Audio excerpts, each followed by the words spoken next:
Overland Park is one of the largest cities in Kansas City Metro. It's been growing fast for a very long time. I've seen it go through a lot of changes in the time that I have lived here myself. So a lot of that growth has been happening in the southern part of the city, and one of the biggest reasons is the infrastructure.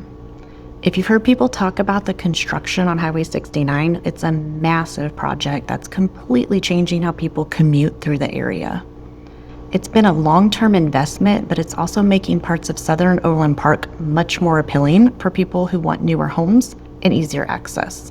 You can find newer homes in Prairie Village, but you're going to be paying a higher price point for a much smaller space, whereas moving out further, let's say to the 179th, you're going to find newer subdivisions housing more square footage for the same price point. But again, you're not just buying a home, you're investing in the lifestyle. So another thing that's driving growth here is the new development. One of the biggest ones is Blue Hawk. It's near 159th Street and Highway 69.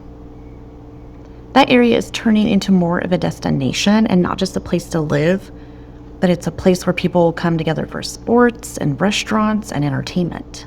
So sometimes my family is so busy that we end up picking up Costa Vida salads for dinner. And I don't have to feel incredibly guilty for eating out when it comes to their salads. They're so good.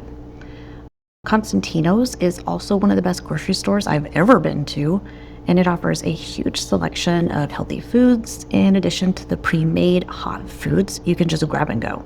So instead of grabbing something from Quick Trip, which we've all done, you can grab something even healthier and more delicious.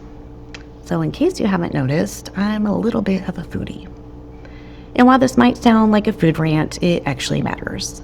When an area starts getting better restaurants, better grocery options, and more places people intentionally come together, it's usually a sign the area is growing fast. And that kind of growth can be exciting, but it also affects traffic, home values, and the overall feel of the neighborhood, which is why it's important to understand before you buy nearby. One of the reasons my family and I really enjoy living here are the community events. One of the places that we enjoy going to is the Overland Park Arboretum, and we go there every year throughout the year because it hosts all of these different events. So there are things like there are seasonal night events where the gardens are lit up and you're walking the trails. They're honestly just really fun. It's one of those things that makes Overland Park feel more like a community and not just a suburb. You'll see families, couples, and kids running around. It's just simple, but it's one of those, this is why we live here moments. Another area people fall in love with is downtown Overland Park. I highly recommend you check it out.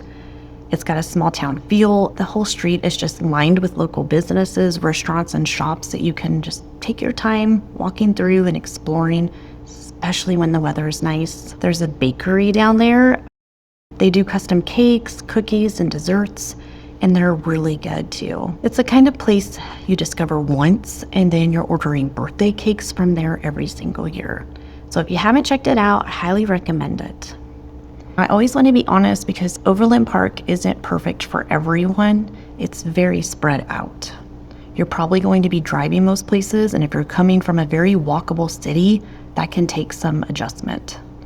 Home prices here are higher than a lot of people expect, especially if you're comparing Overland Park to other parts of the metro or to smaller towns. Now, that doesn't mean it's not worth it. It just means that the trade-offs need to make sense for you.